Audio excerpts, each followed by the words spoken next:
राम राम जी। आत्म मंथन में आपका स्वागत है। अब मैं आपको बताती हूँ वट सावित्री व्रत के बारे में। देखो, कल है यानी कि 19 को जो है वट सावित्री का व्रत है। आपको सबको मालूम है सत्यवान की और सावित्री की कथा। सावित्री जो थी अश्वपति की पुत्री थी और धूमत सेन के पुत्र जो थे वो थे सत्यवान। तो यहाँ धूमत सेन के जो है फाइनेंशियल कंडीशन बड़ी डाउन हो गई थी। राजपाट सब छिन गया था और नेत्रों की ज्योति भी दोनों पति पत्नी की जो है वो चली गई थी। तो यहाँ पर जो सत्यवान था उसकी भी उम्र 1 साल रह गई थी। सब ने बता दिया था, लेकिन उसके बाद ऋषि मुनियों ने, राजा ने जब बोला, क्योंकि यहाँ पर सावित्री जो थी अपने स्वयं उन्होंने अपना जो है वर का चुनाव किया था।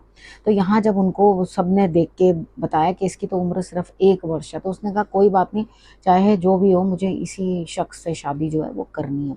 तो उन्होंने वहाँ शादी कर ली। अब यहाँ पे जब समय आया कि लकड़ियाँ चुनने के लिए जो है वन में जाया करते थे, उधर जा कर के लकड़ियाँ चुनकर वापस लेकर आते थे, तो बड़ी हार्डशिप्स थी उसकी लाइफ के अंदर। तो भी वो डिगी नहीं, वो कहीं परेशान नहीं हुई कि, और सास ससुर की भी और पति की भी अपनी सेवा बहुत अच्छे से करती रही। ठीक है। उसके बाद क्या था कि वहाँ बड़ के पेड़ के पास जो है वो बैठ गई।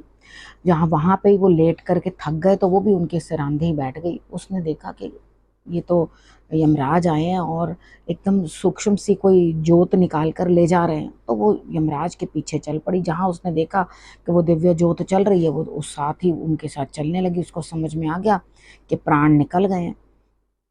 जब पीछे पीछे चली तो यमराज ने कहा किस लिए मेरे पीछे पीछे आ रहे हो, तुम वापस जाओ। तो कहने लगी कि नहीं, मैं वापस नहीं जाऊंगी। आप मेरे पति को कह रहे हैं उनकी आयु पूर्ण हो गई है, अब कोई मतलब नहीं है, अब वो आत्मा को मुझे ले जाना ही है, उनका समय पूरा हो गया।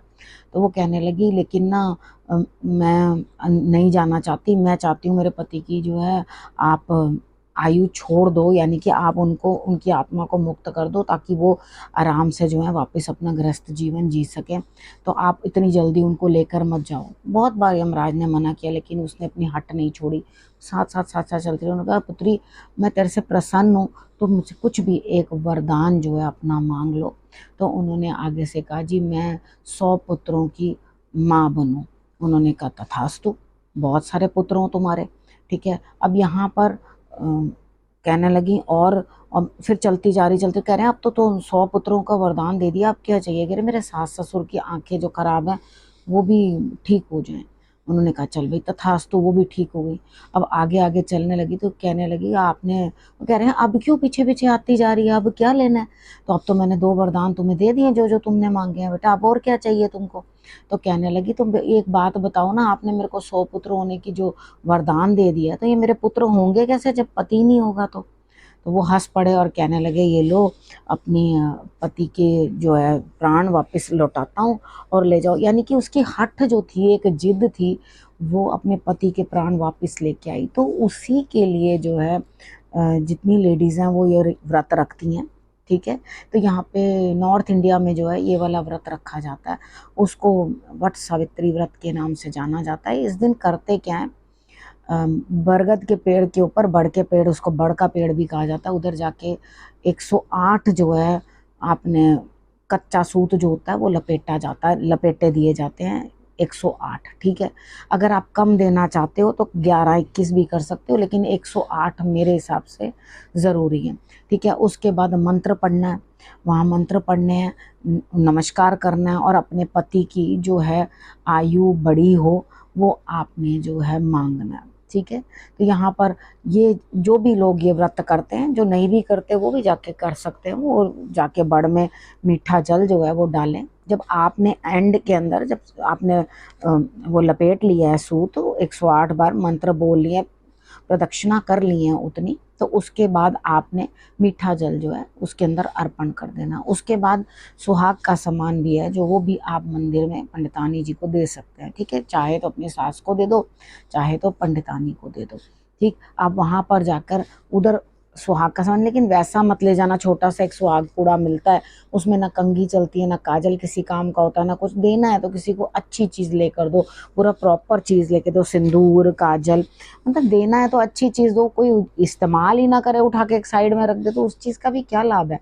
ठीक है, तो इसलिए वो चीजें, सुहाग की वो चीजें दो जो एक्चुअली अगले बंदा अपने काम में भी लेके आए। तो कोई छोटा मोटा बीच में आभूषण भी रख सकते हो, पायल दे सकते हो, या जो भी जैसी जो आपकी श्रद्धा करे तो वो आप दे सकते हो। ठीक है, तो यहाँ पर आप साड़ी दो, बिंदी दो, चूड़ियाँ दो, मेहंदी दो, काजल दो, जो जो आपकी इच्छा करती है, आपको लगता है वो चीज़ें जो है आप आशीर्वाद पाने के लिए, प्राप्त करने के लिए उन उन चीज़ों को भी आप जो है वो दे सकते हो। ठीक है, अब उसके बाद आपने भोग में क्या लेके जाना है, जैसे थाली लेके जाते हैं तो इसके अंदर एक टोकरी ले लेना जो बांस की बनी हुई होती है, उसके अंदर सत्यवान और सावित्री की जो है छोटी छोटी मूर्तियां रख दो, या मिट्टी से बना कर रख दो।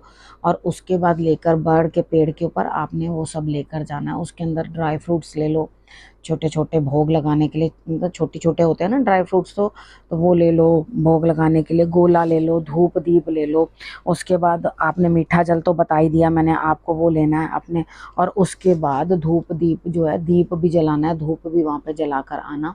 तो ये सब चीज़ें, सामान जो है पूजा का अपने साथ ले जाना। ले जा करके आपको जिस तरह से मैंने बताया वैसे आप पूजा कर लेना थोड़ी देर। हालांकि वहाँ बहुत सारी लेडीज़ होती हैं और अच्छे से सुहाग की चीज़ें जो है सब लगा के, चूड़ियाँ, सिंदूर, बिंदी सब पहन कर भी अच्छी तरह से तैयार होकर के आपने जाना है। वहाँ जा कर के आप थोड़ी देर बैठना, बैठ करके ज़रूर मांगना, हे बरगद विशाल, जितने बड़े आप हो, जितने साल की आपकी उम्र है, मेरे सुहाग की भी उम्र उतनी लंबी देना। ठीक है, इस तरह का जो है आपने उनसे बोलना है। और बाकी कौन सा जो है प्रदक्षिणा करने के समय आपने कौन सा मंत्र बोलना है, ओम वट वृक्षाय नमः। ठीक है, ये आपने जो है मंत्र कर लेने हैं, बोल लेना है उस टाइम। और ठीक है, और उसके बाद जब आप जल डालने लगो तब आपने बोलना है नमो वैश्वताय नमः। नमः नहीं लगाओ, नमो वैश्वताय। ठीक है, ये आपने जो है ये वाला मंत्र आपने जो है कर लेना है। ठीक है, वो जल अर्पण करने वक्त कर लेना।